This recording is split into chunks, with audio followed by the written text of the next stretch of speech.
Oh man.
Good morning and welcome to the Sports Debate Podcast. I am BA along here with James J. Trey Martin and, of course, Jack Hirsch. Hope you gentlemen are having a lovely morning. LeBron has finally made his decision. Oh, my God. It's like we were sitting on the edge. I don't know. Wasn't definitely sitting on the edge, but there was a lot of people that are sitting on the edge to see where he would go. He went to the Philadelphia 76ers. And that goes right into our first debate question for today. Now that LeBron has signed with the Philadelphia 76ers, have they surpassed the Knicks as the favorites in the NBA's Eastern Conference? And I'm going to give that one to Jack. Yeah, heck yes, they have. And I hate the term, someone's a champion until you knock them off their perch, that they're favored and so on. You have to beat the champion. I don't want to hear this nonsense. This same group of Knicks players, for the most part, have been together for more than one season. It kind of reminds me of the Denver Nuggets when they won the NBA championship a few years ago. All of a sudden, they're favored the next year. But what did they do the year before that and the years after that? For the most part in the NBA, it's one and done. And why should the Knicks have been favored in the East altogether? The 76ers made two impact moves when you think of it. They got Jaylen Brown and LeBron James. Are you kidding me? And the people are picking the Knicks. They have the same stale line. Well, Embiid can't stay healthy. Well, Embiid hasn't been motivated to stay healthy in part. Okay? Embiid would go into every season knowing that the Philadelphia 76ers had no more than a slim chance of going to the NBA Finals. Now the Sixers have a great chance of going there. Embiid is going to be motivated. Jaylen Brown is a great player. If I want to compare the two Jaylens, I could tell you unhesitatingly, Jaylen Brown is nearly as good as Jalen Brunson. Tell me Brunson's better, and I'm not going to argue with you. I'm not going to argue that point. That's fine. But Jaylen Brown is nearly as good. And you add LeBron James on top of that, that exceeds that. Joel Embiid is better than Karl Anthony Towns. Joel Embiid's one of the best players in the game when he's healthy. Karl Anthony Towns is a wonderful player, but no one is saying he's one of the best players in the NBA. Anunoby, that Pippen was legendary to win that game. But you're not going to tell me he's better than Tyrese Maxey. Tyrese Maxey is potentially a breakout star. Potentially a breakout star. BJ Edcombe is coming along. They've gotten a couple of chips for their bench in addition, Simmons and Wade, etc. And the Sixers are prime. They're ready. And LeBron is going to bring to them a winning attitude. And you might say, well, only 4 championships in 20 plus years. How much a win is he? He's a winner. He's been to the finals, 10 years. He's willed his teams beyond what was expected, like especially his first time around with the Cavaliers. those teams shouldn't have gotten to the finals. He pushed them further than anyone else could have. I mean, this is an absolute game changer. LeBron said beforehand, well, winning a championship won't be his primary reason.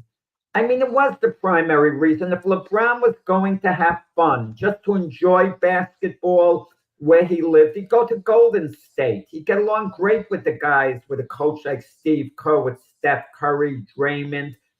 They'd be fine. He wants to win badly, LeBron. And this is it. This gives him a great chance with this Sixers team. Yeah, they should be favored over the Knicks. I mean, what the Knicks did last year, they're not going to quite do again. Don't misunderstand me. They could potentially win another championship. I don't mean it that way. That magical run, the tip in, coming from behind against the Cavaliers, Sixers, San Antonio in those games, that's like a once in a lifetime thing. The way they won. And let's not forget, and especially Brian is going to notice, everything bounced right for the Knicks. They didn't have to meet a prime Detroit Piston team. All year long, we thought the Pistons had the Knicks number, and the Knicks dreaded the idea of meeting the Pistons in the playoffs. But then all of a sudden, the Pistons lost their mojo. They went flat. They became a mediocre team. It's as if the Pistons aged overnight, even though age had nothing to do with it. And the Knicks had the right matchups, and they responded like champions, the Knicks, and they are the champions. But the Sixers have a team of all-stars when they take the court this year. They have a team of all-stars. The Knicks don't have a team of all-stars. Knicks have great chemistry, but if the Sixers develop the chemistry, and I think they will under LeBron, they're favorites definitely to come out of the East.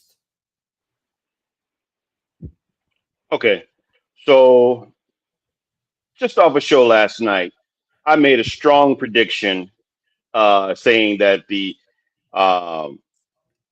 Philadelphia 76ers will be the NBA champions in 2027. I call that. I'm going to stick with that. But that being said, for the sake of this being a debate show, I'm going to make an argument for the New York Knicks as being still the better team. I broke down the lineups against each other like you did yourself. I mean, if I had to compare, we're talking apples to apples. We're talking Tyrese Maxey at the 1 versus Jalen Brunson. I'm going to give the nod to Jalen Brunson. If I go VJ Edgecombe, third place rookie of the year last year, 16 points per game, coming into his own versus Josh Hart. I'm going to lean more to Edgecombe in that regard. Even though Josh Hart is a great 3-and-D player at that, but he's not consistent with his shooting, but he's excellent on a defensive standpoint.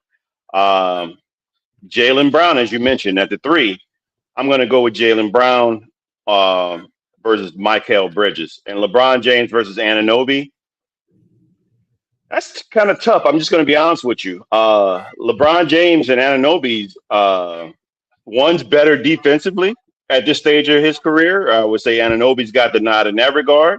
And as a playmaker, LeBron James is going to probably be the better player there. So I don't know. I'll have to break that off in half a little bit.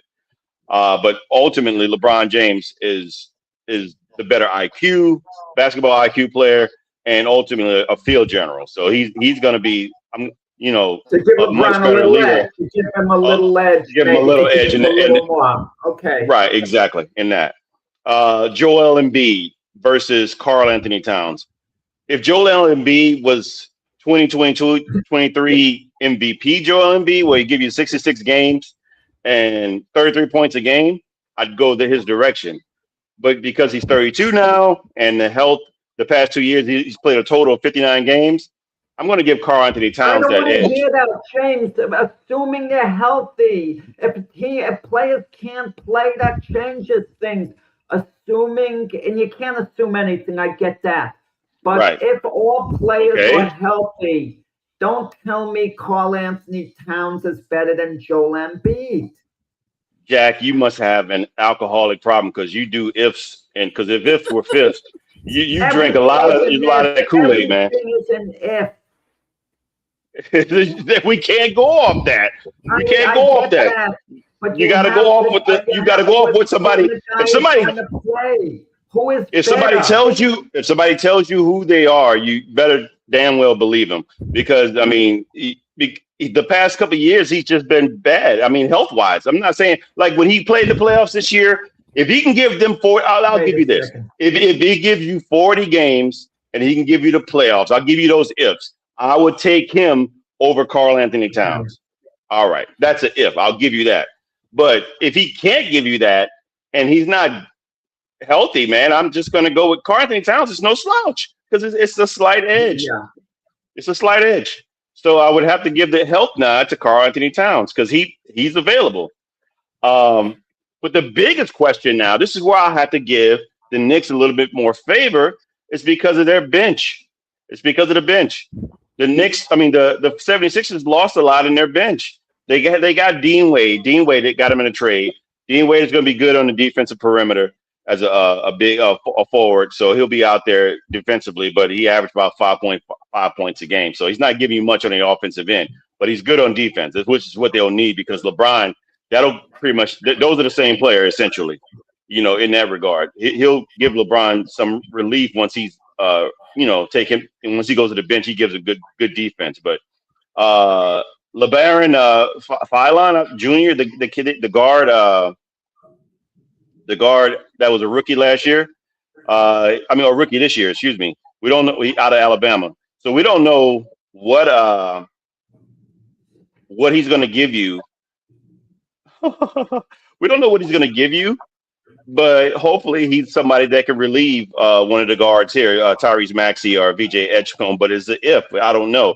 Jabari Walker, Justin Edwards, Dalen Terry, Adeem Bona, the center, which they need a backup center. And then, of course, they got the guy from New York, I believe, Ariel Hukporti. He was the third. Yeah, he was the third center there because New York lost Mitchell. And they have from Philadelphia, Andre Drummond now. But the other four guys are great off the bench. Good morning, Rick. Landry Shamet, Miles Bridges, Jordan Clarkson, Jose Alvarado. Those guys were excellent this year off the bench. So you already know what they're giving you, and they can spell any of these other guys in a minute and any one of them could drop 20, 30 points if they need to. So I'm going to give the edge of the bench to New York. And for those purposes, what we don't know what old LeBron and often injured Joel Embiid will give you throughout the regular season. So I will give a slight edge to the champ. Like Ric Flair, I'm going to give a quote out here. Ric Flair always said, you know it, B, right? Woo! No, he said that, but he said to be the man, you got to beat the man. And Jack, you should know that too, because you love wrestling. So yeah, the man right now is... I commented on that. That's a stale line. No one repeats. I could start my own line. No one repeats. That's why every year in the NBA, there's a new champion. There's always a changing of the guard. Okay, it's been now, yes, but I mean it's rare. It's rare. Enjoy this one championship, Knicks fans. It's great. Let it last a lot of years. Okay, a lot of years. Wow, because it's something to celebrate. I mean, maybe they'll get another one at some point. Championships are hard to come by. I don't have You're to, right. Especially you two should know that from the cities and the fans, the teams that you two are of. The championships are hard to come by. I mean, but you talk out of both sides of your neck. What did you just tell me about San Antonio not too long ago? What did you say they were going to do? I yeah, think that. What? I don't know what you're talking about. I mean, explain. Come on, you said Wemby and San Antonio are going to be winning championships, multiple championships once they get in running. Oh, once they get running. No. Teams can occasionally go on a big roll. Occasionally, like the Dodgers, they've won back-to-back, and they're favored to repeat this year. They're going to. You don't think the Knicks can do that? Deadline. But it doesn't happen in the NBA except if you get a generational talent like Wemby and the Spurs are on an upswing. And once the Spurs, if they win it next year, and I think they will. They're going to be awfully hard to beat the year after that. And if Wemby is healthy and they can keep their core, I could see them winning 3 titles in 4 years very easily. I could see that. Yeah. But I could definitely see a back-to-back with New York as well. I'm not saying that they didn't have a generational talent, but this lineup is what I'm saying. The fact that they consistently kept almost all their same lineup, just like OKC did, but OKC lost one of their guys to health. And that's unfortunately the unfortunate part about it. But if OKC would have kept their guys, who knows if they don't get to another championship and beat New York this year. But that's an if.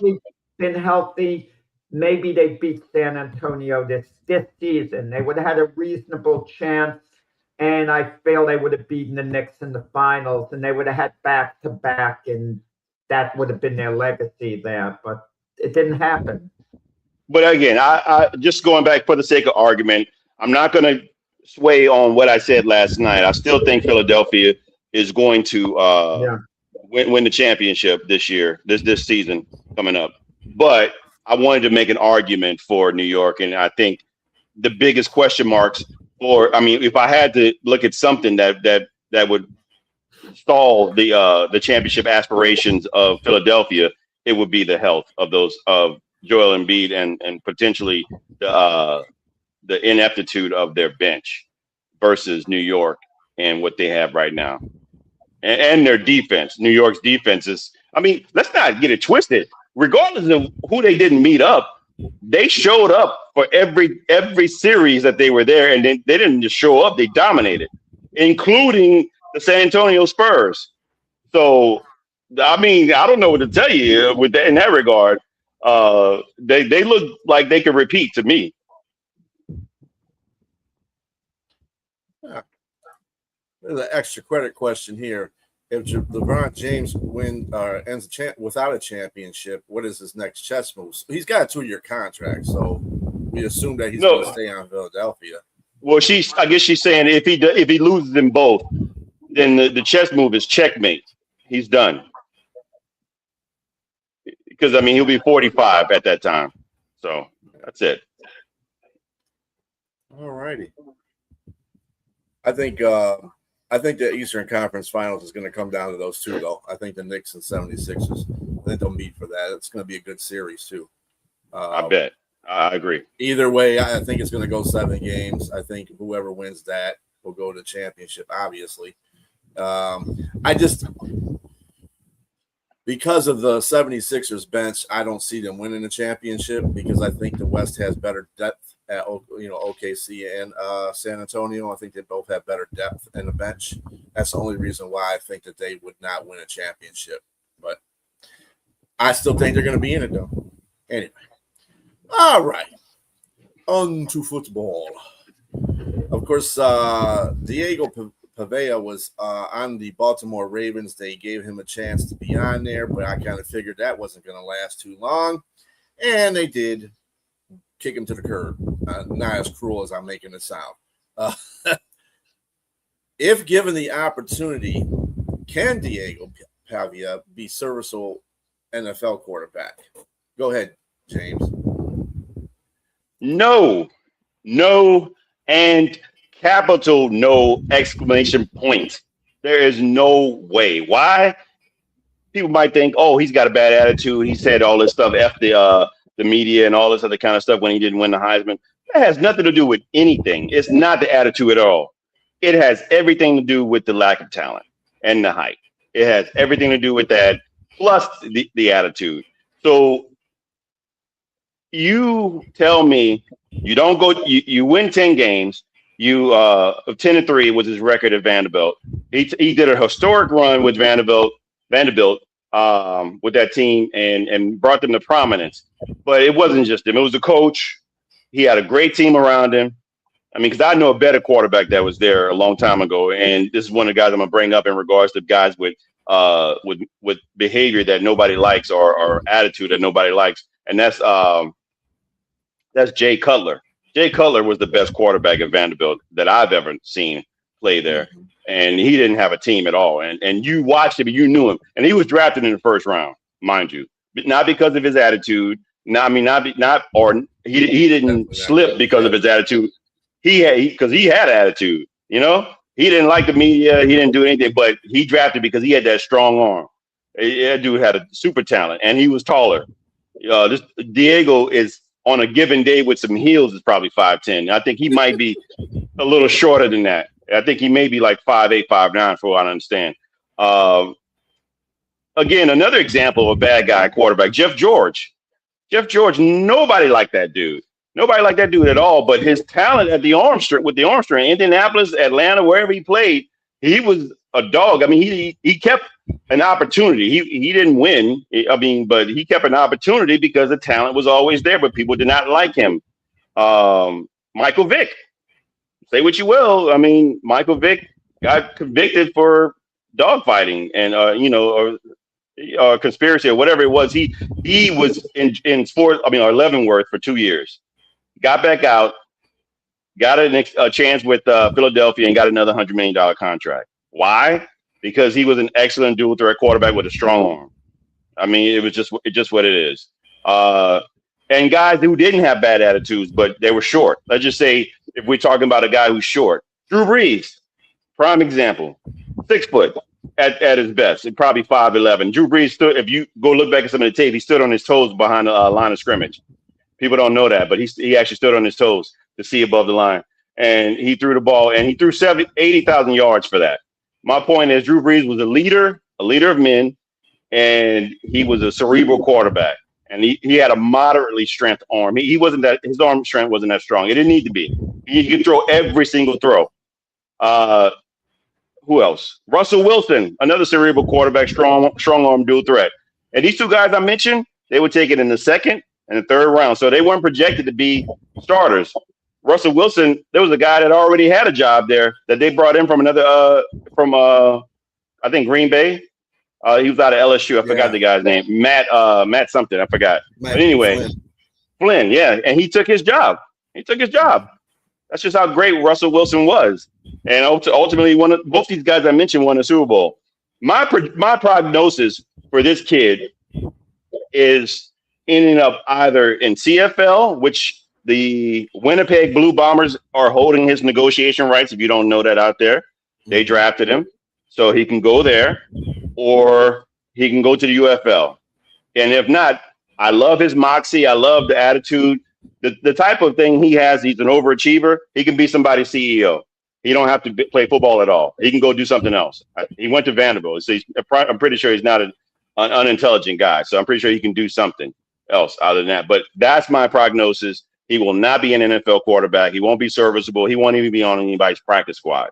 I think he's going to be somewhere else in either in Canada, UFL, or doing a whole different field of work, line of work. Yeah, it cracked me up at the CEO. It reminds me of when I took a kinesiology class for my master's degree in college. I did a little exhibit with boxing with the jab, the arm movement, and I'm talking, and the professor, who was a lady, mentioned, I had no idea until she said it, how much she hated boxing, that they should ban it. And I said, well, what will some of these other guys do? And she said, well, they could become businessmen. And the student next to me, who I didn't even know, he whispered in my ear, he said, could you imagine Smoking Joe Frazier with a student tie cutting a business deal? You know, come on. No, Joe was a smart guy who could cut business deals. But I'm just trying to give the example here. I mean, it's got everything to do with his personality. The question is, could he be Pavea, a serviceable NFL quarterback? Teams can carry up to 4 quarterbacks, 3 on the active roster, 1 on the practice squad. Are you going to tell me with this guy's credentials, I mean, he finished second among all FBS players last year, and he led Vanderbilt to a 10-3 record. I'm reading this, off ESPN, which so I don't miss anything, which marked the first season in school history with double-digit wins. So he led Vanderbilt, which isn't a ticky-tack program, to their best season in school history.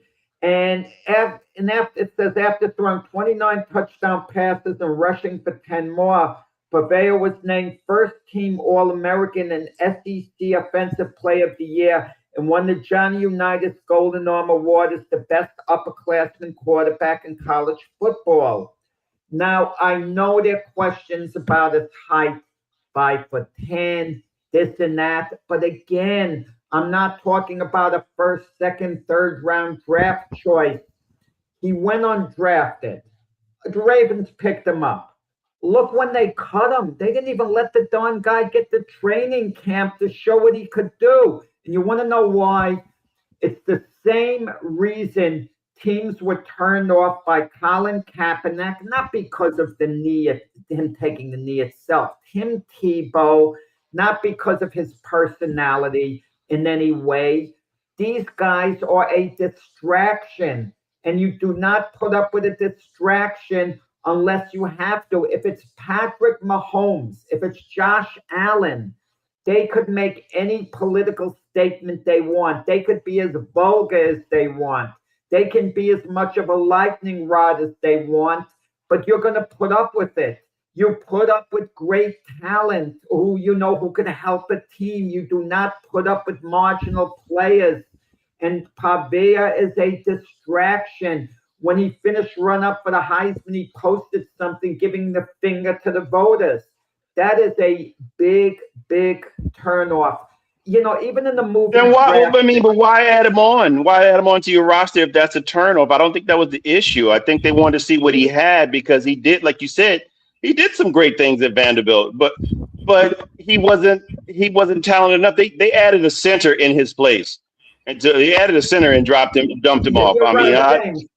They added him on the Ravens. If he went to training camp and he looked incredible, and they caught lightning in the bottle, they would kick him and stick with him. But if they looked at him and they thought, okay, we project him, maybe he could be a third string quarterback for us, but it's not worth the problem. Look, same thing with Tebow. Tim Tebow was good enough to hold a roster spot somewhere. We could agree at any NFL team, he was good enough to be a third string quarterback. Come on.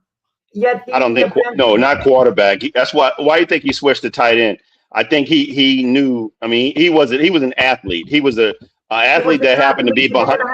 Third string quarterback I'm talking about. I'm not talking about starting. No, look what he did in college. Yeah, Listen, that's college. You can compensate for the things that you're lacking in college if at that level if you're talented at a lot of other things. But he wasn't 7-4 with the Broncos starting, and he led them, and he won. And yet they still let him go, and they still let him go. And he wasn't a distraction. He didn't have a bad attitude or anything. Oh wait, because they signed Peyton Manning, and they didn't want the distraction of having Tebow around. Tebow would have been a distraction. He wasn't good. I get it. He wasn't good. I agree with that. He is the distraction, but I would have to agree with you that his talent level at the quarterback level wasn't worth the headache with everything else that came with the back. Exactly. Same thing at that point with Colin Kaepernick. Kaepernick was a player who was a little bit in decline. He was no longer a starting caliber quarterback, but Kaepernick was certainly good enough to hold a backup job. Absolutely. But it wasn't worth the distraction. But had Kaepernick been at the same quarterback who led his team to the Super Bowl the year before, there is no way he gets cut. That's just the reality. And I'm not judging whether I agree or disagree with anyone's actions. I'm just saying how they look at things. If you're in a powerful position, meaning you're an elite player, you can get away with things. They'll put up with you. Okay? If not, they won't. I mean, look at ESPN. I won't call him a colleague because he's way ahead of us, Stephen A. Smith, who I like. Stephen A. Smith can make the boldest statements, and he's a star. ESPN's going to put up with it. If he was a marginal personality, a marginal broadcast on ESPN, they'd move on from him. If he was like Jay Williams, for example, with the basketball, Jay Williams is good at what he does. But if Jay Williams started becoming really controversial, ESPN wouldn't feel comfortable. They'll move on from him. Stephen A can get away with it, which is fine. That's life. That's just life. I'm not criticizing any one of the executives, the players. Pavia, I'm not criticizing him. He's what he is. And you're right, James, 5'10", he's small. That works against him. But you mean to tell me he's not good enough to be on a roster, at 5'10" or whatever? And in this day and age, height is a little less important than it was in the past, only because they roll out more, use the field more, as opposed to staying in the pocket. But you got to have a strong arm to go with that. If you're short, you better be talented with your feet and your arm. If you're a little guy, at quarterback, because look at who. But all right. Let's compare apples to apples here. Let's look at this guy versus Kyler Murray or Bryce Young. Those guys are little guys, but these are two guys that want overall draft choices. Both of them. That's what I'm saying. That you better be extremely talented to be that small. You have to be extremely talented if you're a guy. When Russell Wilson, he's been a little bit of a lightning rod, hasn't he? But look, he's probably going to be the Vikings starter. They'll put up with Kyler Murray's background, okay, supposedly, of being a little bit on the lazy side, supposedly. I'm not saying he is. I'm not saying Fair enough. He is. Fair enough. The Vikings will tolerate it. They wouldn't tolerate Pavia being on their roster as a third string guy. If Murray had that background and he was just so, Vikings wouldn't bother with him. But that's why I'm saying that's why you have to put it in context here. It's not the attitude, that it's the lack of talent first, because they put up with guys with attitudes that have been supremely talented. Okay, you mentioned Michael Vick. Let me give you an example today. Deshaun Watson. The only reason he has a good chance of being the starter and he's with Cleveland, because he's guaranteed a fortune of money to be one of the highest paid QBs in the NFL. If Deshaun Watson had a non-guaranteed contract, there's an excellent chance he not only wouldn't be on the Cleveland Brown roster if they could move on from him, he'd have a hard time getting a job anywhere in the NFL now because of the baggage. Only if he was not, if he wanted to claim himself like Cam Newton to be a starter. If he's a guy that could be humble enough to say, I could take a second or third string job, somebody would take him. I guarantee you. Sure about that? Oh, absolutely. Absolutely. Because the talent, in some GM's mind, they're going to always question about whether or not he was in the wrong place in Cleveland. And what can we do with that guy that we saw in Houston? That level of talent of a guy. Can we pull some of that back out of him? Normally, yes. But if guy has baggage like that, whatever. But okay, no way of proving it. Right. Well, let me ask you a question. Let me both ask you a question. Both for both of your teams. James, would you want Pavia on your team? No. Jack, would you want Pavia on your team? Yeah. I'll tell you why. You look at the Jets quarterback. Geno Smith is one and done. Okay, as far as the Jets go, he can't be the quarterback beyond this year, Geno Smith. That's pretty bad that we have Geno Smith as our starter, but he can fill in the gap. This is expected to be a losing year for the Jets. The backup, Cade Klubnik, I like that. He might be the primary backup. They took a flyer taking Klubnik in the 4th round. I love that pick. If it doesn't work out, so you lose a 4th round pick, and maybe you catch lightning in the bottle. He does what he did at Clemson the year before last. Let's see. Okay. Now you got Zappy, Max guy, and who knows with Zappy. And then you get Brady Cook. No offense, Brady Cook seems like a nice guy. They interviewed his wife in the stands. His parents rooted for him. I don't want Brady Cook on my team because unless you're going to make him a coach, let him retire, make him a backup quarterback coach. I'd rather have Pavia there as one of my 4 guys without question over Brady Cook. Yeah. Oh goodness, Yes, no, yeah. no. That kid's not that good. I mean, not good at all. I mean, you want a short quarterback with Brady Cook. Yeah, I saw what Brady Cook could do in the NFL. It's not bad. It ain't great, but it ain't bad either. It was terrible what he did. This kid, you want a 5'10" guy with a weak arm to come take his place. Brady Cook has no future as a quarterback in the NFL. Neither does you can take Pavia. a flyer on. Well, let me pose this question to you, Jack. Would you rather take away all his stuff? Would you rather have Sorsby than Pavia? I mean, I would take a chance. No, it's about taking a chance. I'm not saying I want Pavia as my starter. No way. But I'm talking about your fourth seeded quarterback. No, the quarterbacks that they have basically lined up are Cook, Sappy, Klubnik, and Geno Smith. Those are the 4 guys. But I get what B is saying. If Sorsby did not have the gambling problem, would you take him over Pavia? Oh, I don't know. I do. I know what Sorsby. The gambling problem's an issue. He's pulling one. He's doing one of your numbers. He's saying if he didn't have that. Yeah, is Sorsby good enough to hold a roster spot somewhere? Yeah, without a doubt. But is he going to get the opportunity? I have doubts. Well, I'm just for the sake of argument. That's what I'm saying, Jack. If you took Sorsby without his problems, would you take him or Pavia? That's what I'm saying. Sorsby without his problems or Pavia as a fourth seeded quarterback. No, I'm not saying Pavia would be 4th seeded necessarily.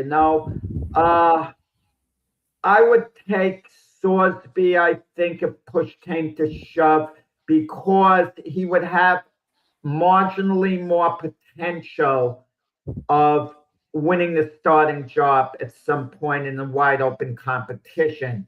I don't think Pavia is a starting caliber NFL quarterback, but there's always a chance he could be another Baker Mayfield type. There's always that chance. And I think Pavia is good enough to hold a roster spot. You didn't watch him. Did you watch him play in college, Jack? Did you watch any of Vanderbilt's games? Vanderbilt games. I'm an SEC guy, so I watch. I just think that he was a product of his environment. He had a great team. He had a great team and a great coach. That coach is good, really good there. No, I just think that they're getting it right. The team runner up for the Heisman Trophy. So is Gino Torretta. I mean, not run up. He won. He won the Heisman. He beat Marshall Faulk. And what are we talking about with Gino Torretta now? Nothing. Not a thing. I mean, he didn't even last at all in the NFL. I'm just saying, my point is, it doesn't matter what the Heisman is doing for you. If you're a quarterback, you better darn well be talented with your arm strength and your I'm only talking roster spot. That's all I'm talking about. Keep that in mind. I'm not talking about a starter, an impact player. Is he good enough to hold a roster spot? I don't think so. I just think there are a lot more talented guys that can take a second, third, and potentially fourth spot that are better than him. Okay. Yeah. I mean, because you got to look at it like this too, Jack. You have one good year with a team. I like consistency in college because that's basically all you have in college before you go to the NFL. NFL and college are on two total levels, period. It's always been that. It's always going to be that. No matter how much college tries to turn into the NFL, it's still going to be two levels, two different platforms. So, yeah, he had a great season, but that was one season. He won 10 games. He had a pretty good team around him. That's the reason why he won those 10 games. It wasn't him. He just flourished in that system. Now, you take him out of there, and that's why nobody drafted him. If they thought he was that fabulous, somebody would have drafted him. He could have been somebody's third or fourth quarterback in the NFL immediately. But somebody had to take a chance on him, and that's what Baltimore did. And Baltimore said, yeah, you know what? We got 4 quarterbacks on our roster too anyway, so you got to go, brother. So it's either the UFL or the CFL. Now, if he can prove something in the CFL and the UFL, then, you know, that might shut us up a little bit. But that doesn't mean he can maintain a spot in the NFL. NFL is like a third or fourth quarterbacks in the NFL do play in the UFL, and they do play in the CFL. So you got to look at that. That's why Pavea is not a great. I knew he wasn't going to make that. I knew he was going to. Somebody's going to take a chance on, but I knew he wasn't going to stay with that roster because he's not a good quarterback. He's not. There was no good quarterbacks in this. I mean, there was no great quarterbacks in this draft. I'll put it to you like that. Fernando Mendoza was close to that because he had a Heisman. He won a national championship. He had good numbers. He played in a pretty decent Indiana team. So he got that little drop. Other quarterbacks in the draft, and Los Angeles drafted. Yeah, Ty Simpson was not a good draft pick, but at that level. So I'm just saying, it is what it is. I mean, Pavea will be successful as maybe a bag boy at Piggly Wiggly. But anyway, did you hear that, Jack? He'll be the CEO at Piggly Wiggly. No, I wish him luck, though. I do wish him luck. I hope that he does find a spot. If that's his passion, he wants to play football, even if it's not the NFL level. I hope it's at some level. Again, the Winnipeg Blue Bombers have his rights, so he can go there and work his way up. Or UFL, I'm pretty sure that they'd be open in the spring to having a spot for him because he's got something there. He's got some moxie, and he can throw the ball here and there. But I mean, it's once you get up to that level, cream rises to the top. And I just don't see. I think his pinnacle was where he had a good situation with Vanderbilt, and that's it. Mm-hmm. Yeah, there's far too many more talented guys that can take a spot. All right, so the Dodgers championship baseball team went to the White House. I believe it was this week sometime, and the debate today is it okay for athletes on a championship team to decline an invitation to the White House? And Jack, I kind of heard what you and Keith were talking about on the show when you're on there. And you guys are kind of passionate about this. So I'm going to go with you first because I want to hear your side of this. Yeah, a person has a right to do what they want. If they don't want to show up, I mean, technically they're within their rights. But no, it's in terrible taste. It's an institution. The whole reason for it's always been a reward. It's always supposed to have been the ultimate honor for an athlete to be invited to the White House. But in this day and age, you have these certain athletes, they have this feeling of entitlement, complete entitlement that they can do well. We don't like the policies of the person in the White House, so we're not going to go. But guess what? Okay, we're talking about LeBron James before. Hypothetically, okay, if the sitting president, and I'm not taking any views one way or another as far as who I support, who I don't support. I respect everyone. Everyone else is going to be my friend no matter who they support. I don't get caught up in this political, jumbo mumbo talk and get into these heated discussions. I mean, make it clear. But LeBron James was a big Hillary Clinton supporter when she ran against Donald Trump. Can you imagine when after that James is on a championship team and Trump decides he's inviting the whole team but not inviting LeBron James? I wouldn't expect the team to go. That would be outrageous. That would be absolutely outrageous. Okay. I would be appalled by that myself. But you have certain athletes like Megan Rapinoe, the women's soccer player, who she doesn't want to go. She doesn't like the views of the country, blah, blah, blah. So don't show up. Don't show up. I mean, there's a certain measure of respect. Even, what was it, a couple of nights ago? Former President Barack Obama goes in the dressing room of the WNBA players. Can you imagine someone saying, I don't want to meet him, get him out of here, I'm not playing, I'm leaving because he's coming in? There's a certain way to act. It's a reward for the athletes visiting the White House. It honors their achievement. That's what it's honoring. It's honoring the team's achievement. Okay? The Dodgers were honored for their achievement of being World Series champions. That's all it was. You show up. It doesn't mean you support the guy in office in any way, shape, or form. He's just doing his job. If they don't get invited, it's an insult. Imagine they don't get invited and they decide some players they don't want to show up. Well, it's their loss. They had a chance to experience going into the Oval Office, being honored as such. I mean, what am I going to do? Imagine a ball player, Pete Rose, was going to get inducted into the Hall of Fame. Could you imagine the other Hall of Famers saying, I'm not showing up. I'm not showing up because he's being honored, this or that. I just don't like the sense of entitlement that they have. Athletes, once again, are within their rights. If they don't want to go somewhere, don't go somewhere. But at the end, they're going to look back and they're going to see that they wound up hurting themselves because they missed out on a terrific experience that was honoring a team's achievement, their team's achievement. And it has nothing to do with the office holder there. It's the institution of the White House and the reward, the symbolic reward of honoring a championship team.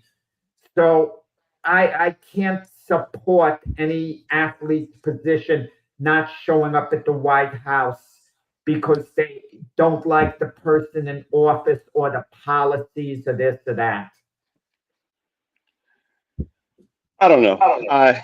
That's a bit of a stretch for me when you say that. I agree. You can look at it in history. It was an honor, but who was it an honor to? I mean, we didn't get the vote until 1965, Jack. And were they visiting White Houses? Were black athletes visiting White House then? I mean, or were they even allowed to? That really wasn't a thing until Ronald Reagan made it a thing. We're going back exactly. No. I mean, I'm letting you know. I'm just saying there's a history here, and maybe some things are being revisioned in this particular regime that we're talking about here. History to all the way back then, society. No. I'm just saying some of the policies are mirroring similar things that happened then. That's similar. I wasn't going to try to go political here. I just say, let's just say this. If you don't like a person with some of the things they've done or haven't done, I mean, let's just say this guy comes with scrutiny. This particular president before that was in his first regime comes with scrutiny and controversy. If I'm invited to the White House and a lot of things I don't agree with you, I don't like you because of the things that you've done, am I supposed to fake it and shake your hand? Because that's what's going to happen. He's going to walk by everybody and shake their hand. Am I supposed to just fake it and shake your hand and in disgust? Or am I supposed to just stand there and put my hands in protest and not put my hands in my pocket and not shake your hand because I don't like you? What am I supposed to do there, Jack? That's not entitled. There's some things there. I'm not saying. One thing I can say about the young people, there are some entitled people, period. Yes, the generation. But that being said, most of them aren't fake. They let you know who they are and what they want, and there is with their time and about their beliefs. And so I have to respect that. And it's hard to respect a person if you feel like the person doesn't respect you or your culture or anything else. And that's That's the problem I have, Jack, and with that is that saying something like you said was brought, like B said, was brought into a tradition in the 80s. All right. So it's not something that you should uphold all just because you like sports and because you think it's an honor of the White House. I mean, look, we can talk about the history of the White House, period. It's just a lot of things, but don't get me wrong. We had a black president, but there's a lot of things here that are swept under the rug that nobody talks about. And it's just like, okay, I don't want, maybe I respect you from a distance and just leave it at that. I don't have to come see you because you're inviting me to the White House when it's in reality, you may not even like me. You're respecting the team as an overall thing. But I mean, as an individual, it's hard for me to be fake and say that I want to shake your hand and smile in front of the camera to say that I respect you. You agree with this, James? Sorry for cutting in. If somebody elects to go to the White House, a player, they should not be criticized for going. If someone doesn't want to go, they're within their rights, as I said, not to go. I think they should, because I think they wind up hurting themselves in the long run, not experiencing what they should. But if someone wants to go, no one should criticize them for going. I mean, you should not criticize a teammate. And a team shouldn't vote. Yeah. My thing is, Jack, that's not the debate question. The debate question is it okay for athletes on a championship to decline an invitation to the White House? That's the question. You're a team. You go as a team there, or you. Jack, to me, if you don't go there and you pick a reason because you don't like the president, let's just say that, to me, this is something that the people fight for in wars. And they will say it, your right to protest. It's a part of the First Amendment right here. The person is virtually protesting the invite, and they don't want to go see this person because of what's like you said, beliefs and not beliefs, but ideology and practices in the administration right now. They don't like that. I have to respect that. That's fine. I respect that as well, not liking policies and all that. And I'm not condemning anyone for that, but it works both ways, and it should with these entitled athletes. Whoever holds the office, whoever it might be in the future, might decide, okay, one baseball team isn't showing up. During the time I'm in office, no Major League Baseball team is going to be invited to the White House. There would be outrage over that. But it works both ways, okay? But these entitled athletes have tunnel vision that it only works their way. My thing is, if your teammate wants to go, do not criticize them in the slightest. Like Jackson Dart gave a speech the other day, a couple of months ago. And his teammate, is criticizing him like, what are we doing? I mean,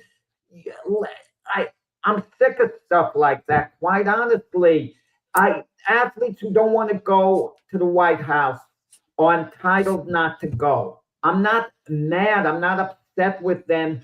Like I said, I think they're hurting themselves in the long run because it's a fantastic experience. And it doesn't, because the person who's the office holder, you could have a feeling of total contempt for that person. But who are you hurting by not going? You're hurting yourself in the long run.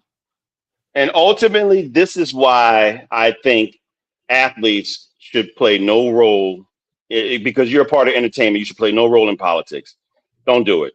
And I think. And I used to think that was wrong to think like that, but you have to divide the two. Just like church and state, you really need to divide the two. You have to divide what's entertainment and you have to divide what's politics. And the thing with Jackson Dart, I think that was a political move by his support of Donald Trump.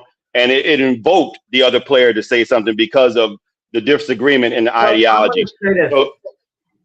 Smartest players, Michael Jordan, a buddy of mine, years ago said, I don't like MJ because he never takes positions on anything. Well, if he took a position, no matter what it is, half the people are going to be mad at him. If he took the other position, the other half are going to be mad at him. Don't take any positions. Absolutely. That's what we should agree on. It's only going to be a massive headache for you. I said MJ did it the exact right way that I feel. What? Yeah, I'm trying to figure question that. He was in freedom of speech because they shouldn't criticize him for going. I mean, You can you can criticize. criticize. First of all, let's do this. Let's do this. How about just don't Right. invite any teams to the White House? Because as soon as that, I'm fair with this. I'm fair with this. I'm gonna tell you why. Because I'm gonna tell you something. It is political. As soon as you get invited to the White House, that's political because It's you're made a political, but it's not made political, Jack. Because if tradition. you are getting invited by a political entity, which is a Republican or Oh, a let me Democrat, ask James regardless this. what it is. Wait, James. Let's say Obama was the president and yours truly was a great athlete, but I didn't like his policies, and I'm entitled not to like And his that policies. happened. And I didn't go to the White House. I was one of the few players, and I was a star player. I would be called a racist.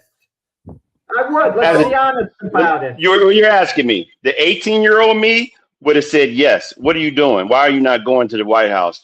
The 51-year-old me that's lived life and understands a lot greater, you have your right to do that. I would not have a problem with that. Yes, that's a total different thing. Yes. But the perception is what I'm saying. I respect the people who don't like policies of sitting office holders. I respect that completely, okay? And I'm not arguing that position. I'm just feeling, what a great cultural experience it is to visit the White House, and it's a reward for achievement and not to go. It's like, but whatever. Listen, it doesn't harm me in that sense. They don't want to go, they don't go, and let's see what happens with the next. They haven't been invited yet, have Let they? me give you this, Jack. Let me give They you have this. been invited, and the owner has accepted the invitation, but Jalen Brunson said he has to talk that over with his teammates first. Jack, I'm gonna give you this, and I'm just in closing. I'm sorry. Let me say this in closing from my part. You can look at it. Let's just say, okay, Republican versus Democrat. I don't think there was a problem with Bush. I don't think there was a problem with the previous Bush. I don't think there was a problem with any other Republican. I think the one that we're talking about now, there's a problem. There's a distinct difference between those guys and their beliefs and how they handle situations. Because you didn't agree with everything what everybody said. This one now has an extreme difference, more tyrannical. And I think a lot of people don't like that. And a lot of people, this is why they're protesting. It has nothing to do. That's the obvious part. Yes. Yeah. Because all the teams, I've never heard of a team not going to anybody back in the day, to any president. They went. They went and they shook the hands of the president without problems. The Utah team that won in 2017 and 18 didn't go to Obama because the dean or whoever was the university president didn't like Obama's policy, so they didn't go. So it goes on with every president. Not every president has that invited a championship team, no matter what they were, college or. It's worse here, though. It's worse than this one. It's worse than this one. Yeah, I get that, but it's not it hasn't happened. That's all I'm saying. Right. So fair enough. We're all Americans. We have that choice. Me and you, James, fought for that choice. So you got to look at it like that, and that's how I look at it as a person that served in the military. You were allowed to do what you got to do because you're an American. We fought for your right to do that. That's the problem I have with people who are thinking. I'm sorry. That's the problem I have with people who are thinking, and it's a problem because it's a constitutional right.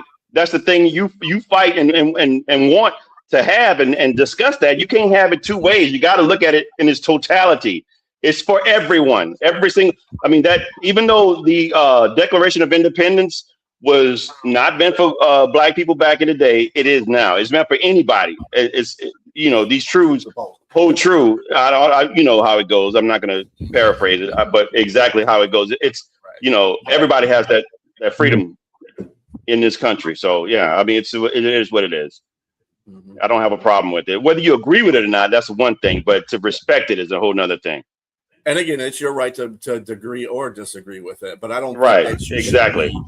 I don't think it's an honor necessarily to be invited to the White House as a championship team. The honor for the team is to parade yourself through the city after you won. That's the honor I look at. I don't want to look at an honor going to the White House. Okay, well, if you want to go see the Oval Office, book a tour. I mean, I don't need to be shaking anybody, because that's what you're actually doing. You're going to the White House to see a free tour of the Oval Office, where you'd have to pay for a tour to go to office. And you're shaking the president's hand, no matter who it is. So if you don't agree with that president, why? So, I mean, I look at it from both sides. It is who it is. Whatever. You want to go, go. You don't want to go, don't go. Well, the only thing I know for sure, we're never going to be invited, the three of us. So we definitely ain't going to be invited, Jack. I'm staying home. I'm not bothering. You two can go. You and James. Okay. Hey, I'm gonna be at home with you, Jack. That's hey. Yeah, my eyes be closed, sir. Yeah. Good. What? Yeah. Anyway, that's gonna bring you us guys to tomorrow conclusion morning. to our show. Yeah, we'll see you tomorrow morning at 8 Great show for the Sunday morning podcast and sports podcast. And everybody have a great rest of your day. Till next time.